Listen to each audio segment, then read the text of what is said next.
Hello everyone, स्वागत है आप सभी का हमारे यूट्यूब चैनल सर जेड पे। अगर आप भी हिंदी और इंग्लिश लैंग्वेज दोनों में अच्छी कमांड रखते हैं तो आप सभी के लिए एसएससी की तरफ से हिंदी ट्रांसलेटर एग्जामिनेशन 2026 के फॉर्म रिलीज कर दिए गए हैं। तो आज की इस वीडियो में हम इससे रिलेटेड सारे इंपॉर्टेंट पॉइंट्स कवर करने वाले हैं कि कैसे कैसे आपको फॉर्म फिल करना है, क्या आपका एग्जाम पैटर्न होगा इसके लिए, क्या आपकी सैलरी होने वाली है, और अगर आपका जो करेक्शन विंडो ओपन होगी तो वो कब होगी, और कैसे कैसे आपको चीज़ें यहाँ पे करेक्ट करनी है। तो वीडियो के अंत तक बने रहिएगा ताकि आपसे कोई भी इम्पोर्टेंट पॉइंट है वो छूट ना जाए। तो चलिए वीडियो को स्टार्ट करते हैं। सबसे पहले बात करेंगे हम आपके एप्लीकेशन फॉर्म की फिलिंग के स्टार्टिंग की, कि आपके एप्लीकेशन जो फॉर्म है वो कब से फिल होने स्टार्ट हुए हैं और लास्ट डेट क्या रहने वाली है। तो अगर मैं बात करूं आपके एप्लीकेशन फॉर्म फिलिंग की तो 23 अप्रैल से आपके फॉर्म फिल होने स्टार्ट हो चुके हैं एंड लास्ट डेट रहने वाली है आपकी यहाँ पे 14 मई। तो 23 अप्रैल से 14 मई के बीच में यानी 14 मई के बीच में आप इस पोस्ट के लिए यहाँ पे अप्लाई कर सकते हैं। जो फीस है आपकी एप्लीकेशन फीस फिल करने की जो डेट रहेगी आपकी लास्ट वो रहेगी 15 मई। तो 15 मई से पहले पहले आप एप्लीकेशन फॉर्म के लिए जो आपकी एप्लीकेशन फीस है वो फिल कर लें। उसके बाद अगर आपके फॉर्म में आपसे कोई भी गलती हो जाती है तो यहाँ पे आपके लिए एसएससी की तरफ से करेक्शन विंडो ओपन की जाएगी, और वो कब ओपन की जाएगी, वो की जाएगी 19 मई से 20 मई के बीच में। तो 19 मई से 20 मई के बीच में आप यहाँ पे अपनी फॉर्म में हुई किसी भी गलती को सुधार सकते हैं। उसके बाद अगर मैं बात करूं computer based examination paper first की, पेपर फर्स्ट जो आपका यहाँ पे होना है अभी जो रखा गया है वो रखा गया है अगस्त से सितंबर 2026 के बीच में। तो इस तरीके मैंने आपको कहा गया है कि इस पे जो आपका अगस्त से सितंबर का मंथ है वहाँ पे आपका यहाँ पे इसके पेपर होगा, ये फिलहाल कहा गया है। डेट अभी नहीं बताई गई है, सिर्फ और सिर्फ आपका एग्जाम मंथ ही यहाँ पे बताया गया है।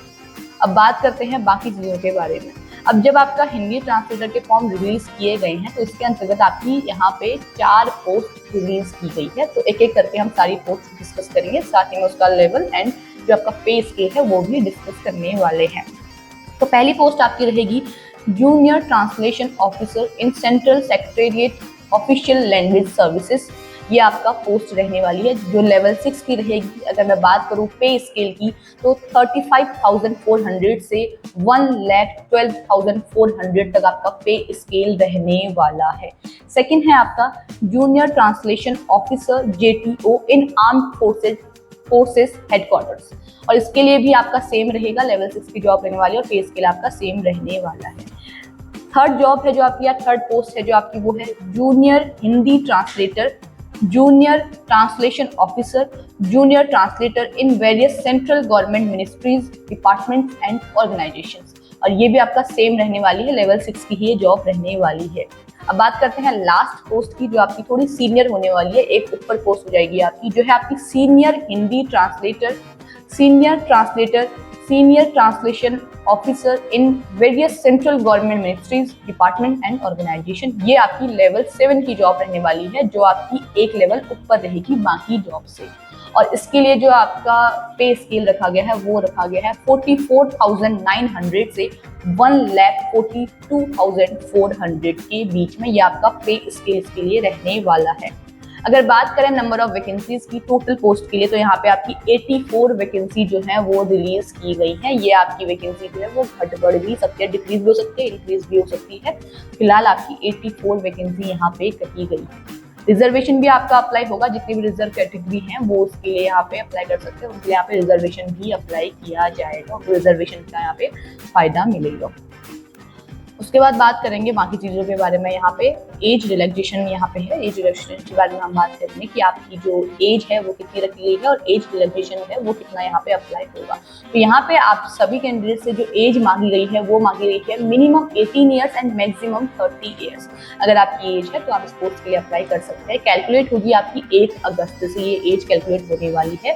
18 से 30 साल के बीच में के जो कैंडिडेट्स हैं वो उसके लिए अप्लाई कर सकते हैं।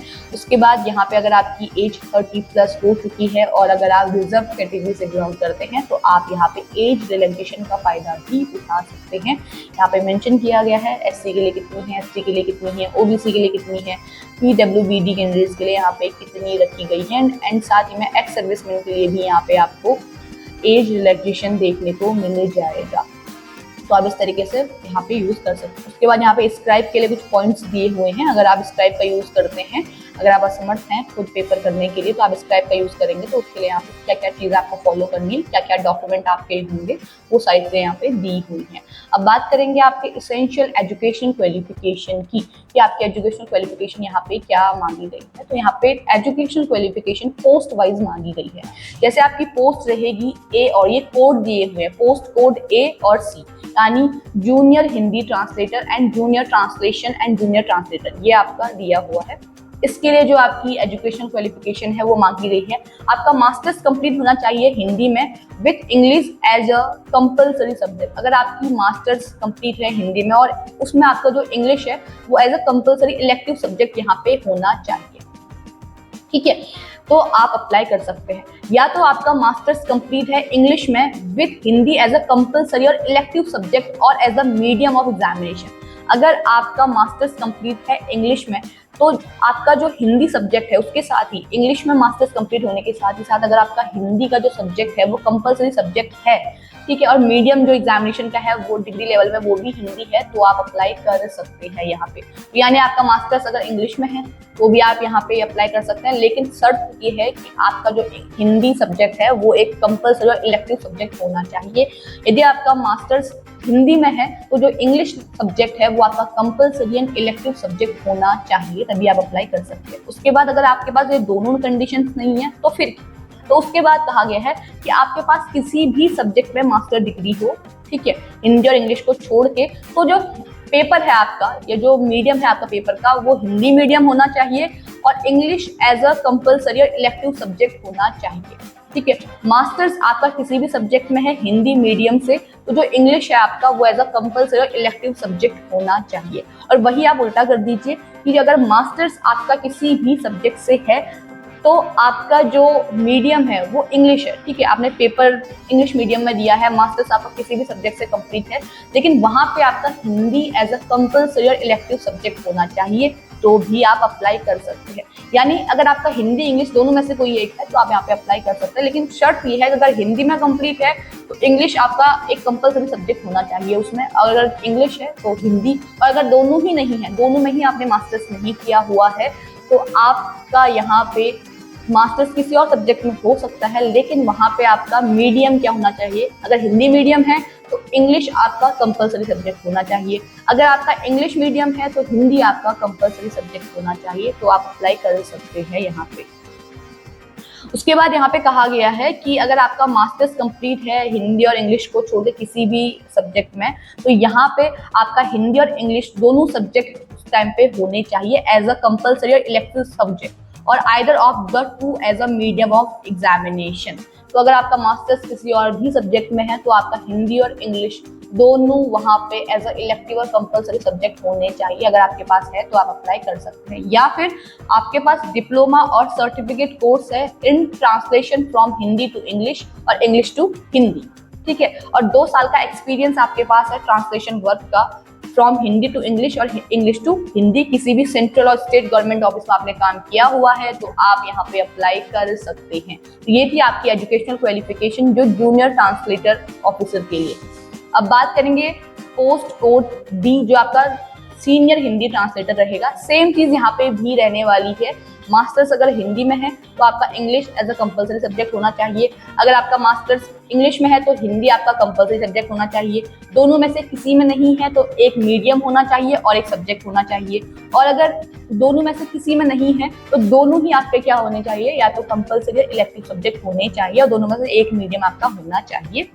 अगर ये कुछ भी नहीं है तो आपके पास डिप्लोमा होना चाहिए, ठीक है, जो आपका ट्रांसलेशन वर्क का होगा। और यहाँ पे आपको एक चीज चेंज मिलेगी, यहाँ पे आपको 2 साल का एक्सपीरियंस मांगा गया है, और सिर्फ बदलाव ये है यहाँ पे आपको 3 साल का एक्सपीरियंस मांगा गया है। एज अ ट्रांसलेशन वर्क में आपने 3 साल का एक्सपीरियंस आपके पास होना चाहिए, किसी भी ऑफिस में आपने सेंट्रल या स्टेट गवर्नमेंट के ऑफिस में काम किया हुआ होना चाहिए as a translation work from Hindi to English और इंग्लिश टू हिंदी, तो आप अप्लाई कर सकते हैं।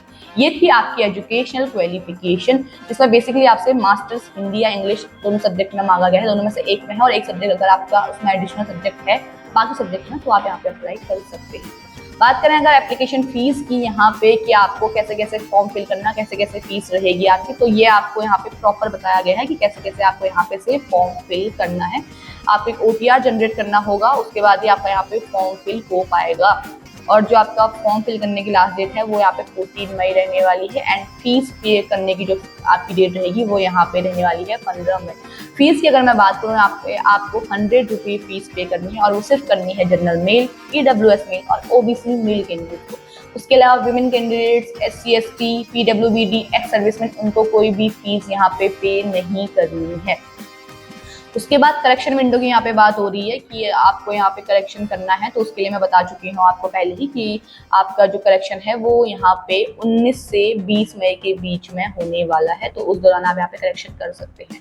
अब पेपर के लिए एग्जामिनेशन सेंटर्स की बात करते हैं कि आपको यहाँ पे एग्जामिनेशन सेंटर दिए हैं या नहीं दिए हैं। तो यहाँ पे आपको एग्जामिनेशन सेंटर्स दिए हुए हैं, आप अपनी सुविधा अनुसार जो भी सेंटर आपका नजदीक पड़े वो सेंटर यहाँ पे फिल कर सकते हैं। सारे सेंटर यहाँ पे मेंशन किए गए हैं। अब बात करते हैं सबसे इम्पोर्टेंट पॉइंट के बारे में, जो होता है स्कीम ऑफ एग्जामिनेशन, कि आपको पेपर कैसे कैसे करना है। तो यहाँ पे जो आपका पेपर है बेसिकली वो 2 पेपर होने वाले हैं, ठीक है, पहला और दूसरा। पहला पेपर होगा फिर दूसरा पेपर होगा। पहले वहाँ पे जब मैंने आपको बताया था कि एग्जाम मंथ दिया गया है, तो वो पहले पेपर के लिए दिया गया है, उसके बाद जो सेकेंड पेपर होगा वो बाद में होगा। तो यहाँ पे पेपर फर्स्ट जो है आपका वो ऑब्जेक्टिव टाइप होगा और कंप्यूटर बेस्ड मोड रहने वाला है, यानी ऑनलाइन होगा। पेपर फर्स्ट आपका 2 पार्ट में यहाँ पे डिवाइडेड है। पहला पार्ट होगा जनरल हिंदी का, सेकंड पार्ट होगा जनरल इंग्लिश का। इसलिए मैंने आपको स्टार्टिंग में ही कहा था अगर आपकी कमांड हिंदी और इंग्लिश दोनों में अच्छी है तब आप अप्लाई कर सकते हैं, एक ही में भी है तो आप अप्लाई नहीं कर सकते, क्योंकि यहाँ पे दोनों लैंग्वेजेस आपको आनी बहुत जरूरी है। अगर बात करें यहाँ पे नंबर ऑफ क्वेश्चंस की, तो 100 क्वेश्चंस रहेंगे और 100 मार्क्स के रहने वाले हैं। तो दोनों पार्ट यहाँ पे आपके 100 मार्क्स के रहेंगे, यानी 200 मार्क्स का यहाँ पे फर्स्ट पेपर होने वाला है। 2 घंटे का आपको टाइम दिया जाएगा हर एक पेपर के लिए, आपको हर एक पार्ट के लिए। यहाँ पे पार्ट 1 के लिए भी 1 घंटा और पार्ट 2 के लिए भी यहाँ पे 1 घंटा। तो टोटल आपको 2 घंटे का टाइम दिया जाएगा इस पेपर को करने के लिए। जो आपका पेपर फर्स्ट रहेगा ऑब्जेक्टिव, और जो स्क्राइब वाले कैंडिडेट्स हैं उनके लिए यहाँ पे 2 घंटे 40 मिनट का आपको टाइम दिया जाएगा। वो आपका फिर यहाँ पे सेक्शंस में डिवाइड कर दिया जाएगा। उसके बाद जब आपका पेपर फर्स्ट हो जाता है, आप पेपर फर्स्ट क्वालिफाई कर लेते हैं, आप शॉर्टलिस्ट हो जाते हैं पेपर फर्स्ट से पेपर सेकंड के लिए, तब आप यहाँ पे अप्लाई कर सकते हैं। जो आपका डिस्क्रिप्टिव टाइप रहेगा, इसमें आपका ट्रांसलेशन एंड ऐसे रहेगा जो 200 मार्क्स का होगा और 2 घंटे का आपको टाइम दिया जाएगा इसके लिए। अब यहाँ पे कहा गया है कि paper first will be consist objective type multiple choice questions only based on the marks scored in paper first computer based examination. Candidates will be shortlist for paper 2। तो मैंने आपको बता दिया कि डिस्क्रिप्टिव टाइप आपका पेपर रहने वाला है। जब आपका पेपर फर्स्ट क्वालिफाई हो जाएगा तभी आप पेपर 2 के लिए यहाँ पे शॉर्टलिस्ट होंगे। नेगेटिव मार्किंग भी अप्लाई होगी, 0.25 मार्क्स आपका जाएगा अगर आपसे कोई यहाँ पे रॉन्ग आंसर चूज करते हैं तो पहले आपको पेपर फर्स्ट क्वालिफाई करना है, देन आपका यहाँ पे पेपर 2 के लिए सिलेक्शन होगा। यहाँ पे अब आपको सिलेबस यहाँ पे ऐड किया हुआ दिख जाएगा, पेपर फर्स्ट के लिए भी और पेपर सेकंड के लिए भी। तो पेपर क्या क्या आएगा, इन्हीं जो आपको यहाँ पे सिलेबस दिया हुआ है वही आपको पढ़ना है, उसी से आपका यहाँ पे पेपर आने वाला है। उसके बाद आपका डॉक्यूमेंट वेरिफिकेशन के लिए क्या क्या डॉक्यूमेंट आपको चाहिए होंगे वो भी चीज़ें यहाँ पे मेंशन की गई हैं कि इन डॉक्यूमेंट्स की आपको जरूरत पड़ने वाली है जब आपका सिलेक्शन हो जाता है। तो मोड ऑफ सिलेक्शन की बात करें तो यहाँ पे CBE के लिए मिनिमम क्वालिफाइंग मार्क्स आपके दिए हुए हैं। जनरल कैटेगरी के लिए 30% मार्क्स जो है वो मिनिमम क्वालिफाइंग मार्क्स रखे गए हैं। OBC और EWS के लिए 25% और ऑल अदर कैटेगरीज के लिए 20% आपके मिनिमम क्वालिफाइंग मार्क्स रखे गए हैं। अब मैंने आपको बताया कि पेपर फर्स्ट आपका क्वालिफाई होगा तब आप पेपर सेकंड के लिए यहाँ पे एलिजिबल होंगे। तो यहाँ पे अगर मैं बात करूँ आपकी फाइनल मेरिट लिस्ट की, तो जो वेटेज होगा पेपर फर्स्ट का आपका 50% का वेटेज होगा, ठीक है। The weightage will be 50% of the score in paper first. Paper first में जो आपने स्कोर किया उसका 50% वेटेज होगा एंड पेपर सेकंड का 100% यहाँ पे वेटेज होगा। और 100 इसी से आपका जो 100% paper second and first paper जो है वो 50%, उसी से आपकी यहाँ पे फाइनल मेरिट लिस्ट आएगी। तो पेपर 1 और पेपर 2 दोनों के बिहाफ पे ही आपकी यहाँ पे मेरिट लिस्ट आने वाली है, उसी हिसाब से आपका यहाँ पे सिलेक्शन भी होगा। और जब आपका पेपर फर्स्ट क्वालिफाई होगा तभी आप पेपर सेकंड के लिए यहाँ पे अप्लाई कर पाएंगे। तो ये था आपका मोड ऑफ सिलेक्शन। उसके बाद यहाँ पे कुछ इंपॉर्टेंट इंस्ट्रक्शंस आप सभी कैंडिडेट्स के लिए दिए हुए हैं जो आपको यहाँ पे फॉलो भी करने हैं।